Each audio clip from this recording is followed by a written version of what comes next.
여러분 반갑습니다. 여러분의 멘탈 전도사 천만쌤입니다. 또 하루를 또 시작하네요. 오늘도 여러분에게 즐거움과 기쁨이 가득하길 소망합니다. 여러분 하여튼 힘내시고 화이팅 합시다.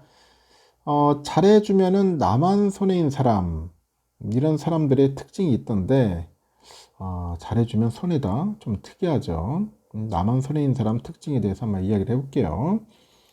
무조건 자기 말이 정답이라고 생각하는 사람 있죠.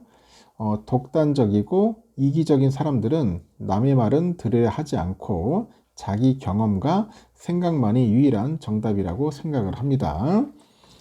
두 번째는 사람을 등급으로 매기고 차별적으로 대우하는 사람이 있어요. 매사에 사람에 대해서 서열을 매기고 등급을 매기려는 사람들은 이 타인을 무시하고 경멸하는 것을 서슴지 않는다고 합니다. 세 번째는 잘해주면은 어떻게든 더 이용하려 하는 사람이 있어요. 하나를 주면 둘을 달라 하고, 둘을 주면은 셋을 달라고 하고, 상대의 입장을 헤아릴 줄 모르고 자신의 욕심만 채우려 합니다. 받는 것은 좋아하면서 주는 것에 인색한 사람이 있어요. 비슷한 처지인데도 받기만 하고 주는 것에 인색한 사람들은 정작 내게 도움이 필요할 때 외면을 합니다. 그리고 다섯 번째는 매사에 부정적인 사람입니다. 매사에 부정적인 사람은 표정이나 말투부터 험하고 이 사소한 일에도 쉽게 분노를 하고 자기 성찰과 반성이 전혀 없다는 겁니다. 여섯 번째는 호의를 권리로 착각하는 사람이에요. 이 나르시시즘에 빠져 있거나 교만함이 넘치는 사람은 호의를 베풀면 자신이 잘나서 그런 것이라고 착각을 하죠. 그리고 일곱 번째는 피해의식이 넘치는 사람입니다. 피해의식이 넘치는 사람은 아무리 좋은 말을 해도 무시당하고 있다고 생각하고 항상 괴롭다고 툴툴대는 거죠. 이렇게 타인을 배려하고 호의를 베푸는 것은 칭찬받아 마땅한 일인데 그 호의와 배려를 이용만 하거나 권리로 착각하는 사람들에 대해서는 거리를 둬야 한다, 그런 이야기를 하는 것 같습니다. 거리를 둬야 한다. 참 흥미로운 내용이네요. 하여튼 여러분들도 한번 참고하시고 실천해 보시기 바랍니다. 그러면 삼성에 관련된 이야기를 한번 잠시 해볼게요. 다양한 소식들이 있는데 요즘 트럼프 때문에 난리죠. 트럼프 참 큰일입니다. 세계는 트럼프 랠리로 한국만 역주행하고 있다, 그런 이야기가 있어요. 지난 5일에 미국 대선에서 트럼프가 당선된 이후로 뉴욕 증시에서 연일 사상 최고치를 바꾸는 트럼프 랠리가 이어지고 있는데 이 한국 증시는 약세를 벗어나지 못하는 겁니다. 그리고 코스피는 기관 투자자랑 외국인의 매도세가 이어지다 보니까 전날보다 1.94% 하락을 해서 2482.57로 장을 마감을 했고, 지난 8월 5일에 블랙 먼데이 이후로 3개월 만에 최저치로 떨어진 거예요. 코스피는 미국 대선 이후로 7일 하루를 빼고는 죄다 하락을 했습니다. 트럼프 당선 이후 5거래일간 하락률이 3.66%인데 이 주요국 증시 가운데 가장 부진했고, 트럼프 랠리에서 한국만 소외된 모습입니다. 이 주식뿐 아니죠. 이날 서울 외환시장에서 달러 대비 원화 환율은 전날 종가보다 8.8원 올라서 1403.5원에 마감을 했고, 이 마감가 기준으로는 1997년 IMF 외환 위기랑 2008년 글로벌 금융 위기, 2022년 미국발 고금리 충격 이후로 네 번째 보는 1,400원대 그런 환율입니다. 대내적인 경제 충격이 없는데도 환율이 1,400원 선을 넘은 것은 이례적 현상이네요. 반면에 나라 밖은 트럼프 랠리로 화색이 돕니다. 달러, 비트코인, 테슬라 주식이 트럼프 랠리의 혜택을 보는 3대 자산으로 떠오르는데 이 트럼프 정책의 수혜를 볼 것으로 예상되는 비트코인이 12일 89,000달러를 돌파를 했고, 이 트럼프의 미국 우선주의 성향으로 대립각을 세울 것으로 우려됐던 중국의 상해이 지수도 미국 대선 전과 비교를 하면은 1.03% 올랐습니다.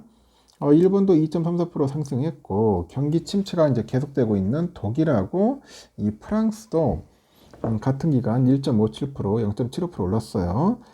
전쟁 중인 이스라엘 TA35 증시는 이제 3.09% 상승을 했고, 주요국 가운데 한국처럼 미국과 미국과 이게 중국의 의존도가 높은 대만만 0.54% 정도 떨어졌지만 하락폭은 한국보다 훨씬 작았다는 겁니다. 이렇게 트럼프 랠리에서 한국만 소외된 가장 큰 이유는 이 트럼프 2기의 미국 우선주의 정책이 한국 경제에 직격탄을 날릴 것이다, 그런 우려 때문인데, 트럼프가 공약대로 관세를 올리면 한국의 대미 수출이 어려워지고, 여기에 더해서 미중 갈등이 심화될 경우에는 중국의 의존도가 높은 한국 경제가 큰 타격을 입는다는 거예요. 트럼프 공약대로 그 관세가 오르면 세계 교역량이 0.36에서 3.6% 감소하면서 한국의 수출이 적게는 142억 6천만 달러, 많게는 347억 한 4천만 달러 줄어들 것으로 추정이 되네요. 이에 따라서 한국 경제 성장률은 최대 1.1포인트까지 하락할 수 있다, 그렇게 보는 것 같습니다. 글로벌 투자은행 골드만삭스도 트럼프 당선인이 강경한 무역 정책을 취하면서 중국뿐 아니라 다른 아시아 경제권에도 문제가 생길 것으로 전망이 된다고 하죠. 이른바 두더지 잡기 방식으로 미국이 다른 아시아 국가에도 관세 폭탄으로 적자를 경감하려 할 것이다, 이렇게 분석을 합니다. 그럴 경우 현재 미국을 상대로 무역 흑자를 내고 있는 한국과 대만, 베트남 등이 타깃이 될 거라는 그런 이야기가 있어요. 전문가들은 대부분 한국 증시 약세가 당분간 이어질 것으로 전망을 하는 것 같아요. 글로벌 금융 환경에 대한 불확실성이 현재 확대되고요. IT 업종을 중심으로 이익의 전망치 하향 조정이 지속되다 보니까 이를 근거로 해서 외국인의 그 매도가 이제 지속될 거라는 거죠. 코스피가 반등하기 위해서는 기업들의 이익 전망치 하향 조정 추세가 이제 일단락되고, 미국 정책 등 그 대외 불확실성에 대한 우려가 결국은 해소돼야 한다, 뭐 그런 이야기도 있습니다. 반면에 한국 증시가 경제 펀더멘털에 비해서 과도하게 하락했다는 지적도 있더라고요. 2018에서 2019년에 미중 무역 분쟁으로 한국 증시가 하락했을 때 코스피 상장 기업들의 주가 순자산 비율, 이게 0.8배까지 떨어졌어요. 현재 이 비율이 0.86배로 떨어져 가지고 거의 저평가 수준에 진입을 했답니다.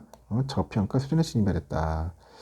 국내 대표 기업인 삼성전자 PBR도 역대 최저 수준이죠. 0.96배, 96배 정도 추락해 있고, 한국 증시하고 삼성전자 하락세는 경쟁력 대비 과도한 측면이 있는 만큼 일시적인 패닉에서 벗어나면은 반등할 것이다, 그렇게 언급을 하는 것 같습니다.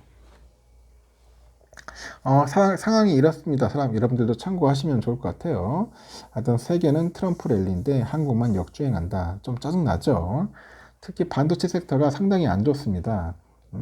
자꾸 트럼프가 저렇게 협박을 하고 강압적으로 하니까 좋을 리가 없어요. 여러분들도 잘 아실 겁니다. 하여튼 이럴 때일수록 우리가 멘탈 관리 잘 해서 극복했으면 좋겠습니다. 여기까지 하고요. 여러분 좋은 하루 보내시고 또 다음 시간에 봬요.